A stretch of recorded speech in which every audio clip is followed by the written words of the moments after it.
And our last speaker is Professor Vincent Hendricks, bubble researcher. Go ahead. Thank you so kindly. I've decided not to speak about bubbles, financial and otherwise.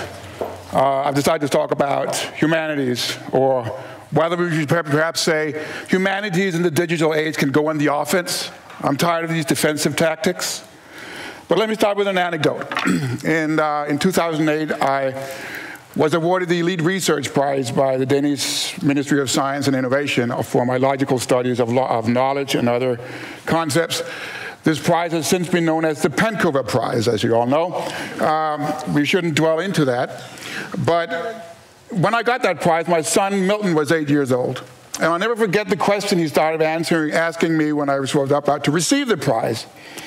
He was standing in the bathroom, and he called out into the living room going, "Pop, I got to ask you a question. One, what is it that you do? And then the second question was, why is it important?" And I've been actually trying to answer that question ever since. Why is it important? And I tell you this, it has not in these days, in humanities and science in general, become an easier question to answer. For obvious reasons. Because who is this guy called Bannon? We were just taught about restorative nostalgia. Calls the concept of absolute truth into doubt. Well, I agree. Now, Steve Bannon was chief strategist in the White House for Donald Trump. And after the book just got out by Michael Wolff, the entire question was, or the tactics of the White House was, to sort of distance themselves from Steve Bannon. Although, of course, he was chief strategist, and in this picture you will see Donald Trump speaking on the phone with Reince Priebus in the middle, the vice president, and Steve Bannon. So who is this guy called Steve Bannon? Now, if we are in science and we are in the question of getting to the truth, I think it's fair to say that we are challenged these days. Now, that goes for the humanities and everywhere else in science. Now, what do we take these humanities to be? Really, myself, I'm I'm a professor of philosophy, but I suppose I'm more like a theoretical computer scientist or a logician. But if you look what humanities is all about, as far as I can tell, well, humanity is really about the study of human condition and the way we interact with nature, technology, health, arts, politics, religion, money, and mystery. Now, the internet, I'm going to continue in the vein of Peter Dalsgaard for a couple of talks ago. And we were just taught by Tina and we were taught by Meta about social memory. Yeah? I think it's fair to say the internet is one big repository, really, or cultural treasure chest, and is allowing us to expand our horizons like never before, in one sense. And of course, there are drawbacks to this as well. It's a constantly updated repository of human interactions and expressions, always sought to explore in the humanities, and for better and for worse, they are stored forever after.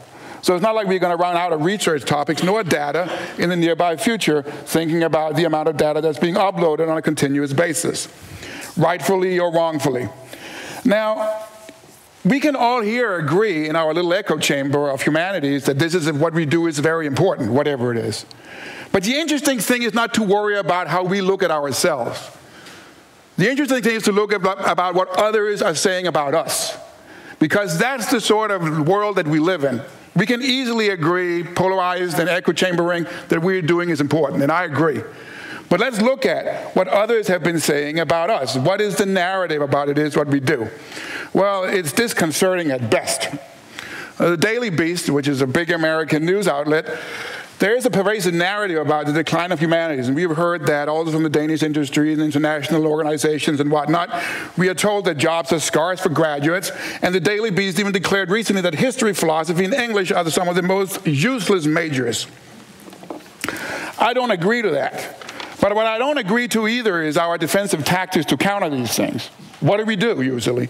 Well, you know, if we tend to believe in the value of the humanities, and we often point to successful stories about innovators and luminaries with a background in these rather useless fields. We also point out that studying the humanities equips graduates with cross-cultural understanding in a global world and analytical skills. I agree to all of that. But I put the logo for the Defensive Tactics Training Academy downstairs in the bottom because it strikes me as if that's what we do a lot. we become defensive immediately. Instead of basically taking the baton and running with it, we start defending ourselves and saying that we are important. I don't think that anybody would disagree to that we are important. But maybe it's time for us also to sort of engage in a way which is a little different. Started looking at the way identity, humanity, empowerment, knowledge, democracy, and other concepts are being distorted or also noised by the current information age, for better and for worse. So let's just take something like identity, something that is very dear to humanity in general. Now, in the digital age, we are no longer we might be kind of understanding ourselves as the users of, say, the internet and social media, and that would be true. We are also probably the consumers, but if we think that we are also the customers of the social media, think again. We are no longer the customers because customers pay. We don't pay for our social profiles, and as long as we don't pay, we are not the customers, we are the product. We are the ones being sold, or rather our attention is being sold and bundled and sold to the highest bidders, to the ones who are really paying for it, and the ones who are really paying for it are the advertisers. So all of a sudden there's an interest in looking at identity as if you were a commercial trait. And everybody with a SoMe profile are basically selling themselves. That means our understanding of what identity is now is very different from what we have been looking at it before. And so we have to tap into the way in which central concepts to humanities, identity, empowerment, authority, etc., are now having a different sort of ring in this age.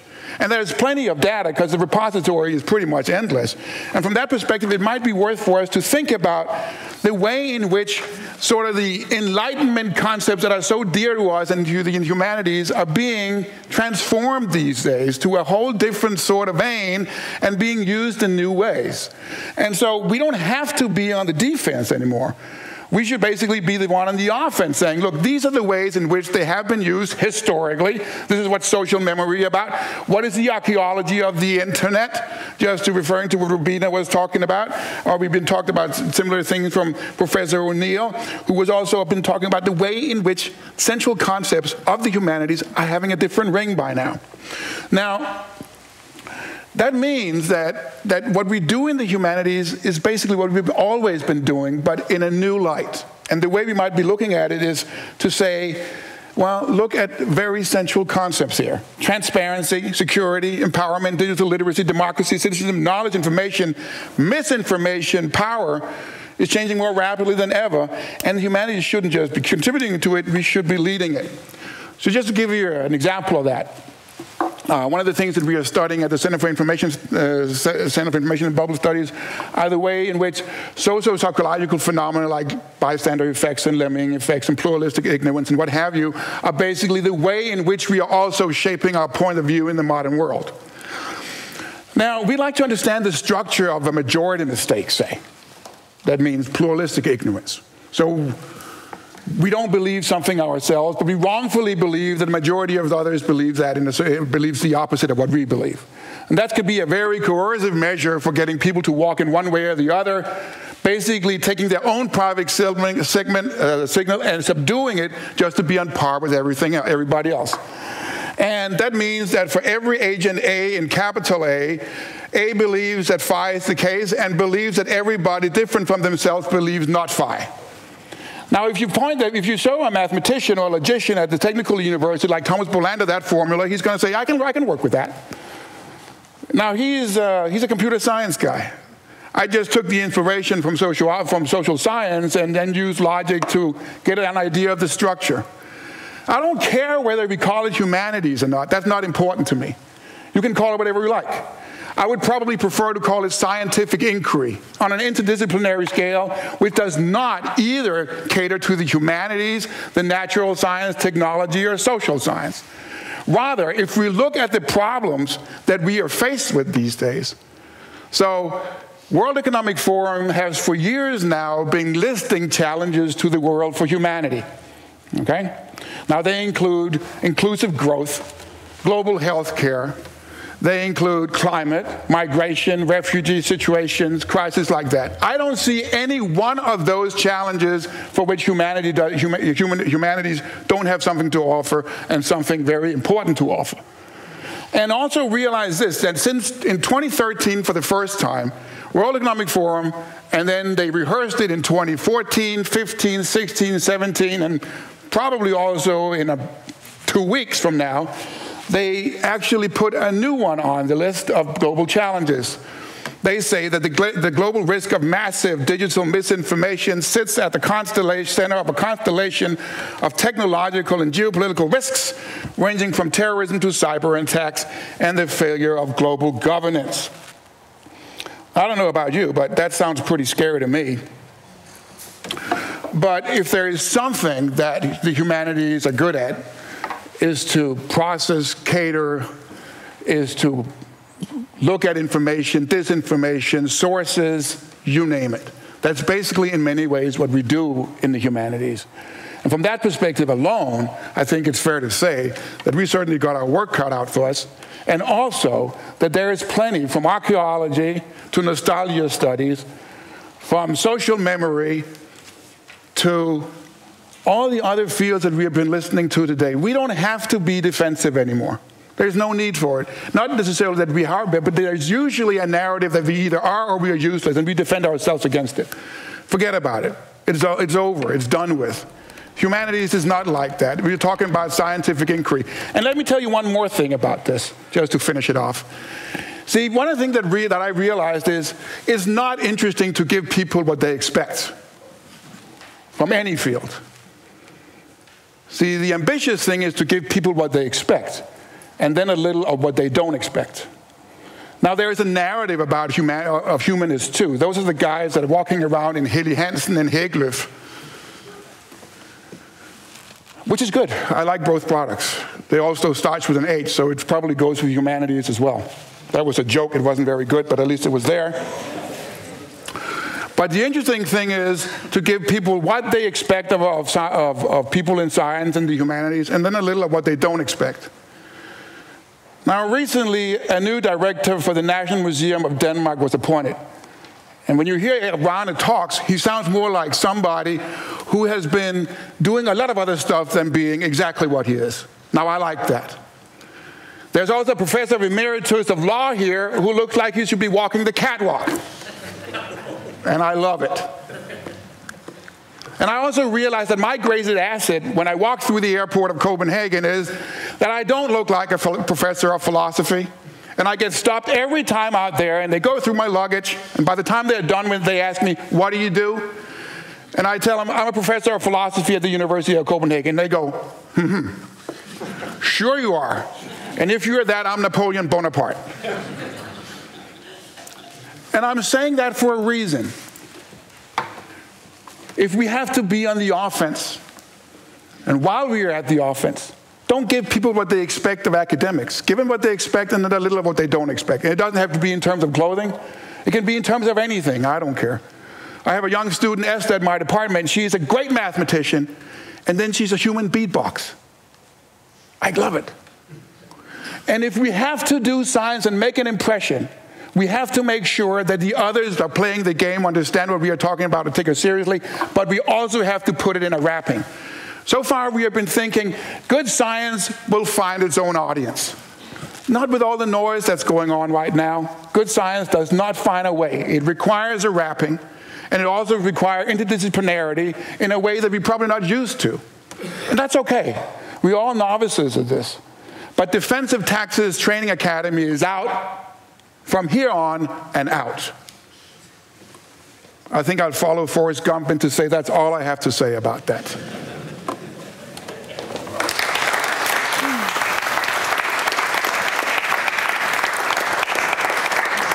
Thank you, Vincent. If anyone has a question to this human beatbox. I'm not it, baby. Yes, Johanna? I'm extremely sympathetic with the impetus of the entire speech. I have been with the same impetus when I was choosing my topic. I thought, when have the humanities not been restorative, reflective, archival? When have they actually done something that is projective? And as you saw from my talk, I ended in embarrassment because ultimately, I'm sorry, but the notion of post-humanism is an embarrassment. It is negative. It leaves us with the empty message that I just try to live the human essence, which is the continuous search. Your message has been a resignation to some extent. It is a frivolous resignation. At least this is how I've been hearing it. At the same time, you have great hopes. You're saying use every means that you can, try to impress them. And even if we add just more noise to the noise that is out there, in the hope that ultimately what we want to be rediscovered will be rediscovered. So my question to you is, what's the projected concept? What is that which we want to have people rediscover? Say again, Johanna. That which we want to have people rediscover again. What is it that we have positively to offer when you say the humanities should be leading these solution of these problems? Okay, I think we are going to be there by the time that Johanna Sipes had more followers on Facebook than Taylor Swift. Now, what I'm trying to say here is we have to make knowledge sexy again. And, you know, whatever is viral is not necessarily true, and whatever is true is not necessarily viral. And coming from academia, that's extremely disconcerting. So what I'm trying to say here is more to the effect that truth has always been important to us. It's been very hard to do what we do without it. But right now it is being distorted by a lot of other noise. So what I'm trying basically to say is to say that, well, if we want truth to get back on the agenda, we are probably going to have to do something proactive about it. And what I'm also trying to say is that we can probably, the idea of being defensive or keeping to ourselves is probably going to be a little hard in the years to come. But that also requires more work for us. You are in philosophy too, Johanna, but you're doing social robotics, yeah? So there you have it. So we are talking about science people in humanities and beyond who are more in the vein of Wiener or Russell or Leibniz. But that also requires that we have to do a lot more work. You have to understand social psychology. You have to understand computer science. And those are the conditions for modern humanities, as far as I can tell.